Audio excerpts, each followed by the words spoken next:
انا اصلا هتكلم كلمتين ها؟ دلوقتي وايه، وهرجع اشوفها ونظبط. اخبارك يا مود؟ اخبارك ايه؟ اقسم بالله وحشني جدا. والله انت وحشنا اكتر. على فكره انا هتكلم معاك كده، على فكره فانت والله تعمل احنا حسابك ان احنا انا نفرفش يعني. هنهزر بس اه بلاش جد. فرش دي. شفت يبقى كده وحشه. فاهم قصدي؟ في نص جنيه هنا من اللذين. فين؟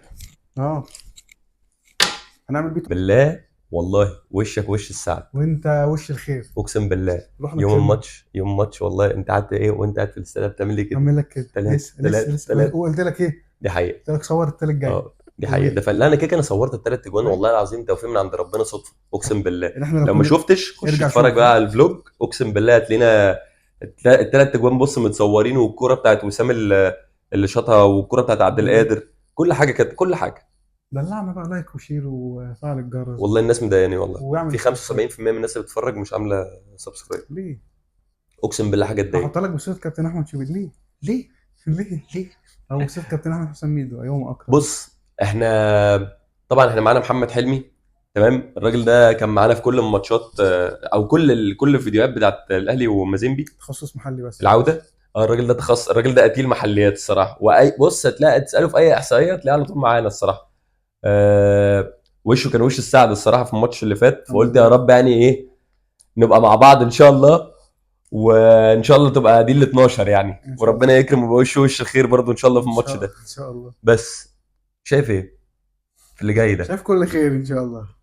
يعني بص، انا عايز اقول حاجه، يعني سيبك من الفريق الرجاء، لا الترجي سوري اللي احنا لعبناه السنه اللي فاتت. مدرب مختلف، محترفين مختلفين، حتى اللعيب اللي كان يعتبر السوبر ستار في الترجي اللي هو محمد علي بن رمضان مشي. جه اتنين محترفين برازيليين، ودي مختلفه في افريقيا اصلا الفريق يجيب محترفين دي برازيليين. حقيقه. او من الحته بتاعت الكره اللاتينيه غير سان داونز مثلا كان سيرينو، ما اعرفش جاب عندهم واحد تاني مش عارف اليندي. مختلفه شويه. معاهم مدرب برتغالي. لو بيلعب مف... كوره بص هو اللي يكسب سان داونز راح جاي ده. بيلعب كوره بيلعب كوره وفاهم هو كويس قوي بيعمل ايه. بس بس خلي بالك في حاجه غريبه جدا يا اخي. مم. آه شمال افريقيا يعني الترجي بيعرف يتعامل مع سان داونز او سواء ترجي وداد وداد. رجاء. انت بس اللي عندك مش عارف يعني، انت عندك ما عندكش مشكله مع شمال افريقيا، بس بتيجي مع سان داونز انت ممكن مشكله نفسيه مش اكتر، اه مشكله مش نفسيه. دي حقيقه. بس اقول لك حاجه، ان شاء الله على فكره احنا كنا لعبنا سان داونز السنه دي في الفاينل، انا كنت يعني متفائل. اه بصراحه الفرقه بتاعتك فايقه، بس هي فيها مشكله بمنتهى الامانه. يعني مشكله في خط الدفاع، غياب ياسر ابراهيم هو اللي ضرب الدنيا بصراحه. دي حقيقه. لا بس لا ومش بس، وخلي بالك والفتره اللي اتصاب فيها امام عاشور كانت برضه فتره دمها تقيل شويه. هي بص يعني ما حسيتش بيها انها كانت تعتبر ما لعبتش فيها غير ماتش سيمبا وماتش مازيمبي، ماتشين سيمبا وماتش مازيمبي. بص كان هقول لك على حاجه، الفتره دي لا الفتره بتاعت اللي هو بتعتمد على امام عاشور ان هو اللي بيخلص لك الماتشات ساعات، ماتشات صعبه، وان هو برده ساعات ايه بيبقى همزه الوصل ما بين خط النص وخط الهجوم، وساعات حركه من غير كوره وبيشوط من بره ال 18. لما بيبقاش موجود، لما بتعتمد على قفشه من الدقيقه صفر، الموضوع بيبقى وحش. صح. قفشه لعيب حلو وكويس جدا من بعد دقيقه 60. سوبر صب. سوبر صب الصراحه فعلا يعني. معلش الكلام ما عاجبك او مش عاجبك، هو قفشه لازم تقول اللي ليك واللي عليك والله. قفشه بصراحه بعد دقيقه 60 بينزل يغير الماتش زي ماتش الوداد كده ماتش الزمالك وماتش الزمالك. بتاع نهائي الكاس. دي حقيقه. ده فعلا بتاع الاثنين. بتاع الاثنين بتاع امام عاشور. جون واسيست جون اسيست. بس ما خلي بالك هم دول. ايوه فاهم صح، ده فاهم. خلصت لك الماتش. بس هسالك سؤال. اسال سؤال. عشان في ناس الفتره الكام يوم اللي فاتوا طالعه بتتكلم ان الماتش ان احنا الترجي بنكسبه والترجي سهل والدنيا تمام ومش عارف ايه، بما ان انت في اخر 10 مواجهات تقريبا كسبان منهم يعني بص انا اقول لك حاجه، 8 ومتعادل 1 وخسران 1. خسرنا واحد اللي هو بتاع انت اصلا انت على فكره انت في مواجهاتك كلها بتاعت الترجي انت لاعب 24 ماتش، انت كسبان اصلا 12 ومتعادل 8 وخسرت 4. ايوه. فدي حاجه الجمهور اللي هو بيقول لك يا عم الماتش سهل وان شاء الله لا دي ال خالص 12 ومش عارف ايه، لا هي مش سهله. خالص، لا مش سهل خالص مش سهله. خالص. بس انت ملاعب فريق لسه كسبان سان داونز رايح جاي 1-1، وكسب النجم الساحلي اللي هو تاني الدوري. وما يغركش كمان هو لسه خسران من فريق دوري، فريق في الكاس درجه رابعه ودرجه ثالثه. ده عادي. ده عادي، وكان عامل روتيشن بيريح لعيبه. انا عايز اقول احنا اخر ماتشين لعبناهم في رودس، سبحان الله كان في حاجه غريبه. دي حقيقه. اول ماتش كسبناه 1-0، كان مع موسيماني في البطوله اللي احنا خدناها من كايزر دي تشيفز. كانت 2018. لا لا مش 2018. 2021. 21 صح صح. 21. احنا 18 اللي خسرناها اصلا. ايوه 21 دي كان قبل الماتش اتأجل ساعة او ساعة ونص انا فاكر. الجمهور دخل الملعب وولعوا شماريخ وما اعرفش إيه، حتى الجمهور اللي قاعد يهزر قال لك احلى فوتو سيشن اتعمل في الرادس. الماتش اللي دي بعدها، حقيقة. السنة اللي بعدها، لا اللي بعدها لما لعبناهم في الرادس السنة اللي فاتت لما كسبنا 3-0 كنا من غير جمهور. لو ده فاكر فعلا. لما كان واحد دخل ده فعلا. بمنشار كهرباء لا بتاع ده كان الشاب. بالحب اصلا الماتش ده انا ما كنتش فاكر خالص انا من لعب الترجي. انا اول مرة في حياتي كنت اشوف احنا الترجي بالشكل ده. قلبنا الترجي سيرك. اه دي حقيقة. ف وكسبنا هنا بعدها 3-0 و1-0. صح. فمش متخيل ان انت هتلاعب فريق مديله 30 في اخر 3 سنين وكسبانه رايح جاي مرتين. فمش هو الفريق، مدرب مختلف، لعيبه مختلفه، عندك اللي هو السايس الوينج رايت والمهاجم رودريجو. المدرب بتاعهم برتغالي بفكر جديد. لا الفرقه وخلي بالك على مختلفه. فكرة القارة دي بتنفع مع المدربين البرتغاليين. أنا على بصراحه فكرة جدا. ايوه يعني دي حقيقة. افريقيا مدربين اه البرتغال هم اللي بينجحوا دي في اي حاجه. حقيقة. اللعب خلي بالك لعب الدوري البرتغالي مش بعيد عن لعب الدوري بتاعك. ايه والله ده فعلا. ايه فاهم. يعني على عكس يعني مثلا، يعني انت هنا ممكن على فكره برضو خباك مدرب الاسباني ممكن ينفع برضو على فكره. نفس اه بس المينتالي. بس مدربين بلاد تانية ما تنفعش معاك. ايوه يعني انت مثلا مش هتجيب مثلا مدرب دوري انجليزي ما ينفعش مش معاك. لا ومش او فرنسي. مش عايز حد مثلا اللي هو ايه يلعب لعب مثلا اللي هو ايه عايز السنتر باك مثلا بناء الهجمه من تحت بيعرف يلعب وبيعرف برجل يلعب الاثنين برجله. ايوه لا لا. لا لا مش لا هتلاقي. صعب صعب صعب. بس هو الفكره ان يعني هو عندهم لعيبه برازيليين بس مش عنده مثلا ده حقيقه. نيمار وعنده رونالدينيو يعني دي حقيقه. او حاجه شبه برونو سافيو اللي احنا جبناهم بس لعيبه كويسه يعني. لا سيبك من ده. طب هقول لك على حاجه. دلوقتي انت اخر كام ماتش ادائك كان فيه ذبذبه شويه. مش بتكلم على افريقيا. انت الدوري لعبت انت لعبت مباراه مازيمبي هناك كويس، ولعبت مباراه مازيمبي هنا كويس والدنيا كانت تمام. بعد كده هنا جيت لعبت ماتش الاسماعيلي كانش احسن حاجه. احسن حاجه. ماتش الجونه انت كسبان 3 ومرتاح. بس برضو الشكل بتاعك ما كانش نفس الشكل اللي انت قدمته في ماتش الاتحاد. صح. فاهم. وبعد كده لعبت ماتش البلديه متاخر، وبتلعب ماتش يعني غريب، وقاعد بتعمل غلطات في الكوره ما ينفعش ان انت كاهلي بتغلطها. بصراحه انت مضيع بثلاث اربع كور اوف سايدات وجوان. حاجات يعني مش عايز اتكلم في القصه دي. فاهم. وبعد كده عملت كامباك في اخر 5 دقايق وده الاهلي. ده طبيعي. تمام. وعلى فكره انا طلعت اتكلمت كتبت حاجه. انا عايزك تقول لي إيه الحاجه المشتركه ما بين الاهلي والباير ليفركوزن وريال مدريد. ما بعد الدقيقه 90 ما خلاص يعني. بيلعبوا ماتش تاني بعد دقيقه 80. ايوه فاهم. دي حقيقه يعني هو ده بجد. هو بيقول لك في قاعدتين ما تنسهمش انت بتلعب الاهلي. اول قاعده ما تامنش الاهلي بعد الدقيقه 90. تاني قاعده ما تنساش القاعده الاولى. معروفه والله. دي حقيقه. بس هقول لك على حاجه انا اول مره اسمعها. انت عارف كده. إيه ده والله العظيم لا دي اقسم بالله. قديمه. طب انت شايف ده ليه؟ بص هو سيبك من اخر سنه او اخر سنتين احنا كنا بنلعب بعد الدقيقه 90 يعني مثلا نقول اخر لا السنه لا مش دي. بتكلم على الدقيقه 90. على ايه؟ شايف ان الشكلنا يعني مش كل ماتش زي اللي قبله ليه؟ هقول لك. عشان انت في كل ماتش او كل ماتشين لازم كان كولر بيعمل تغيير في كل خط بحيث يريح لعيبه. مظبوط. بس انت خلي بالك في حاجه في التغيير حاجه في التغيير غيرك في فريق ما انا اقول لك حاجه في حاجه انت اداء. لو لاحظتها احنا في الدوري كل الماتشات اللي لعبناها دخل فينا جوان ما عدا ماتش واحد. ما ده لا ماتشين. ماتش الجونه الجونه وماتش الاتحاد. يعني الاتحاد دخل فينا جون 4-1 كان اه جابوا. صح صح هقول لك بقى صح. اللي عامل مشترك كان في الماتشات اللي دخل فيها جوان كان للاسف رامي ربيعه كان بيبقى اساسي. محمود متولي لما لعب اساسي احنا كسبنا لعبنا ماتش الجونه وكان كلين شيت. فتفتكر بقى محمود متولي يلعب ماتش الترجي انا شايف انها صعبه بصراحه. طب بص خليني اقول لك على حاجه. مم. نبتديها بشكل مختلف شويه ماشي. قبل ما نتكلم على محمود متولي. ماشي. انت شايف الشناوي يلعب ولا لا؟ اني بص هي الشناوي اساسي الشناوي جاهز ولا ايه او سوري. او او حوارات الشناوي ومشاكل الشناوي. بص هو يعني الناس ما بتصدق فاهم يعني السوشيال ميديا في مصر والاعلاميين في مصر بصراحه يعني انا اسف بيمسكوا في حاجات تافهه قوي بصراحه. يعني الاهلي عنده فاينل افريقيا. الزمالك عنده فاينل كونفدراليه. حسام حسن قال تصريحات ناريه. ما اعرفش ايه كابتن مدحت شلبي طلع قال لنا صوت البطه ايه بطبطها ولا ما اعرفش ده ينفع في اعلام مصري. مهيب الفا بريزيو. فابريزيو رومانو مدرب ليفربول الجديد. فيعني بصراحه جامده ودي موتتني خلي بقى بصراحه. بتقف عليها اسبوع. ايوه ايوه. يعني انا مش فاهم يا جدعان والله في حاجات يعني الاخبار ترندي والدنيا حلوه واحد يقول صوت البط الثاني يقول لي فابريزيو رومانو. فللاسف في بقى الاعلاميين دول بص انا بصراحه شايف بيوجهوا حته في السوشيال النقطه دي. ميديا لحته. انا شايف حته في النقطه دي. انا شايف ان الشناوي دماغه اكبر من كده بكتير. الراجل ده كابتن، مش بس كابتن الاهلي ولا كابتن يعني بقاله كام سنه، لا ده كابتن بقاله سنين كتير، وكابتن منتخب مصر. تمام. وغير كده الراجل ده الناس طلعت قالت ان هو هيروح للزمالك، فاهم وبتاع، وان عشان هو كده عشان كده وبتاع، فاهم. يا جدعان في حاجه يا جدعان.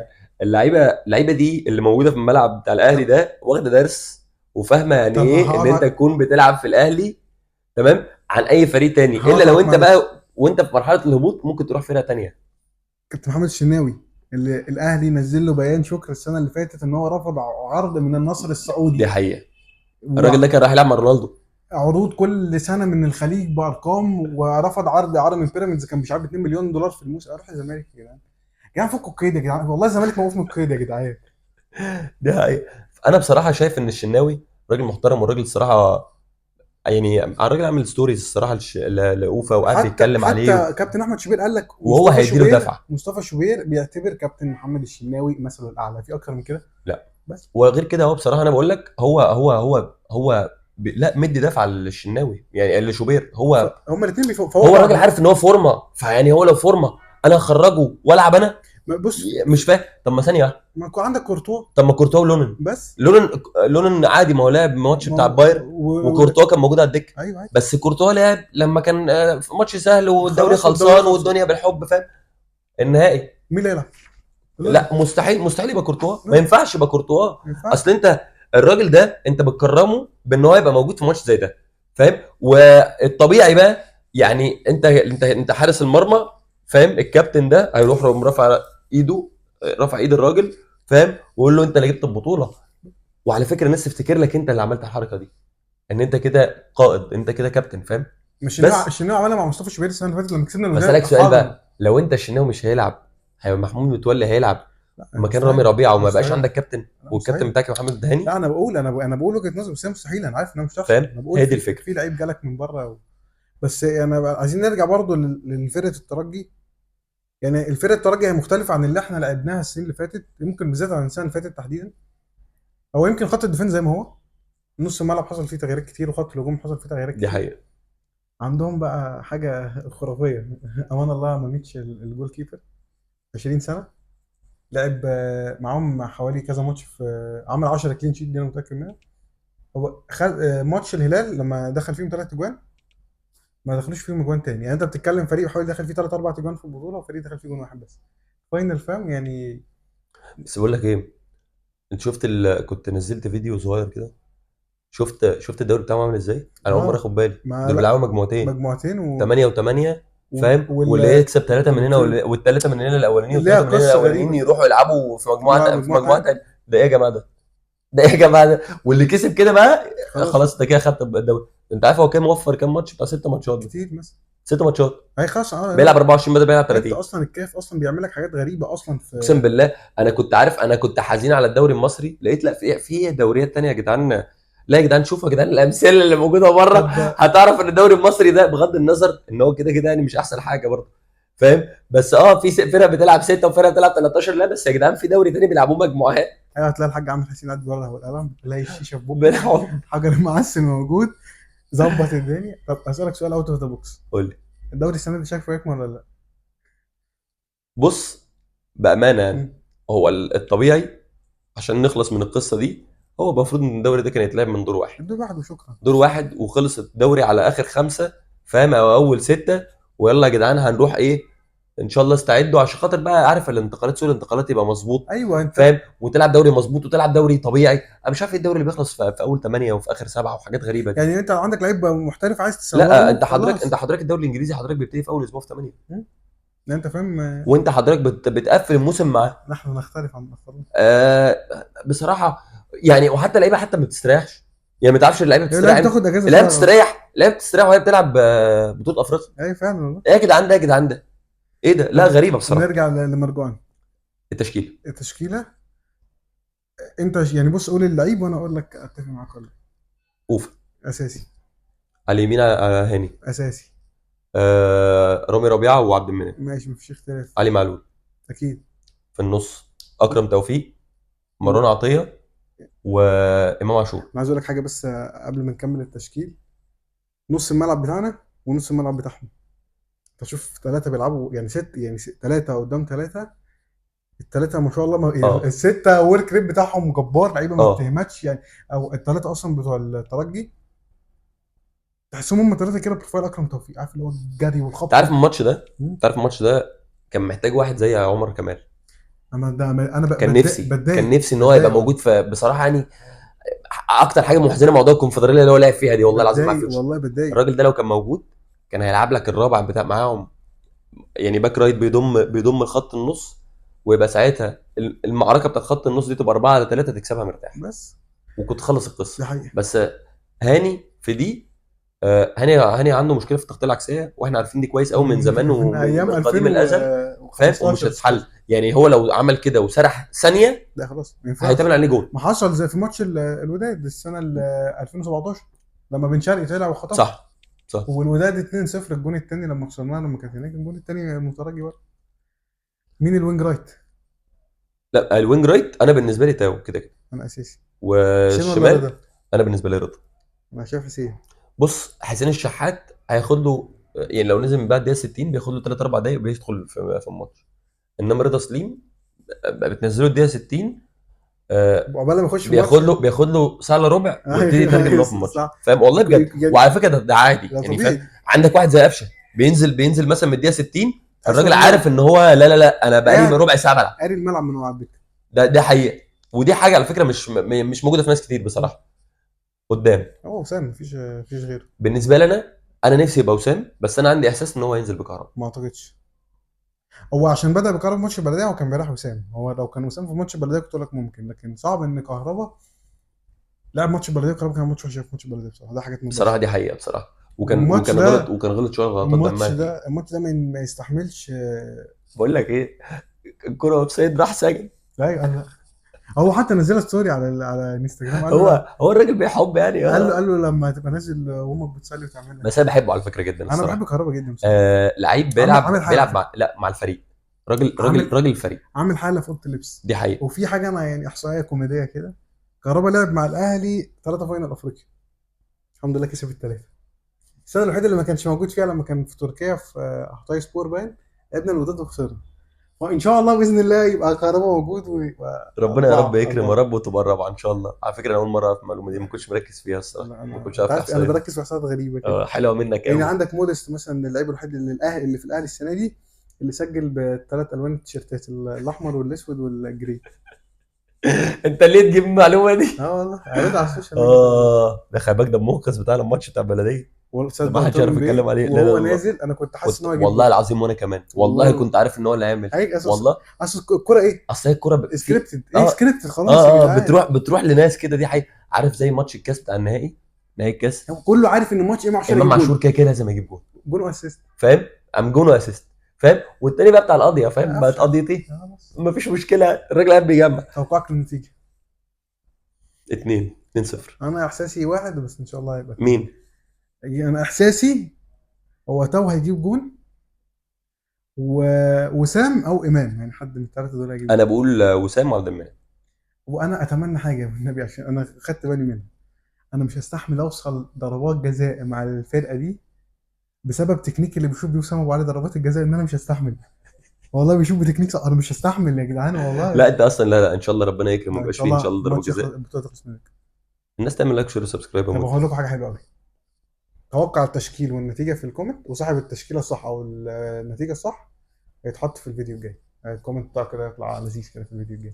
يا جدعان اعملوا، يا جدعان 75% من الناس تتفرج ما بتعملش مزعلكم في حاجه الراجل ده كده؟ سبسكرايب. ده لابس احمر، وتقريبا لابس ثلاث احمر ارباع النهارده. اكتر من 90% من الناس ما بتعملش لايك. يا جدعان ده ومفيش كومنتات كده هرد عليكم ونتفاعل مع بعضين ونشوف يا عم.